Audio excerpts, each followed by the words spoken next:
ஓஹோ அக்கா, என்ன விஷயம்? இம்முறை எதற்கு வந்திருக்கிறாய்? சீமா கேட்டாள். சீமா, ரமேஷுக்கு உடல்நலம் மிகவும் மோசமாக இருக்கிறது. எங்களிடம் சிகிச்சைக்கான பணம் இல்லை. தயவு செய்து சிறிது பணம் கடனாக கொடு, பிறகு திருப்பி தருகிறோம், ரீனா கெஞ்சினாள். ஓ அக்கா, எவ்வளவு மோசமான விஷயம்.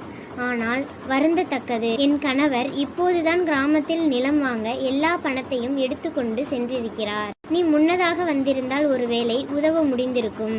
சீமா நாடகமாடினாள். ஆனால் சீமா, உன்னால் சிறிது பணம் கொடுக்க முடியாதா என இன்னும் நம்பினாள். கேட்டாள். ரீனாவின் கண்களில் கண்ணீர் வழிந்தது. அவள் அமைதியாக அங்கிருந்து திரும்பினாள். சீமா அன்று வரை அவளுக்கு எந்த உதவியும் செய்ததில்லை. ஒரு நாள் ரீனா யோசித்தாள். சீமா பணம் கொடுக்க மறுத்துவிட்டாள். இப்போது நான் என்ன செய்வது? சரி, நான் என் அண்ணன் வீட்டிற்கு செல்கிறேன். அவர் எனக்கு பணம் கொடுக்க மறுக்க மாட்டார்.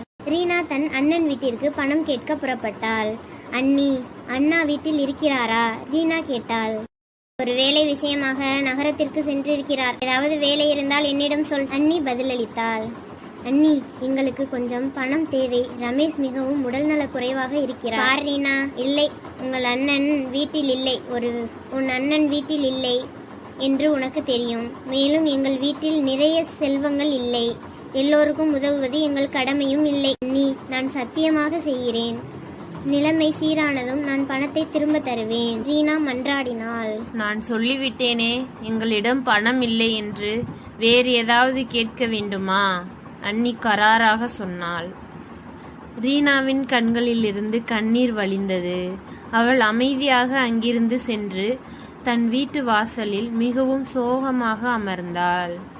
என்ன செய்வதென்று அவளுக்கு புரியவில்லை. கோடைக்கால நண்பகல். வெப்ப அலைகள் வீசி கொண்டிருந்தன.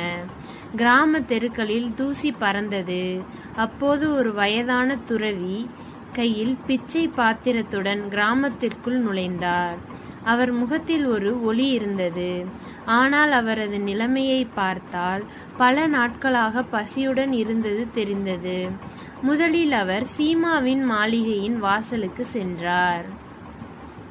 ஏதாவது பிச்சை கொடுங்கள், பல நாட்களாக பசியுடன் இருக்கிறேன், துறவி கேட்டார். போ போ பிச்சைக்காரனே, போ போ பிச்சைக்காரனே, எங்கிருந்தோ வந்திருக்கிறாய். இது ஒன்றும் தர்மசாலை அல்ல. சீமா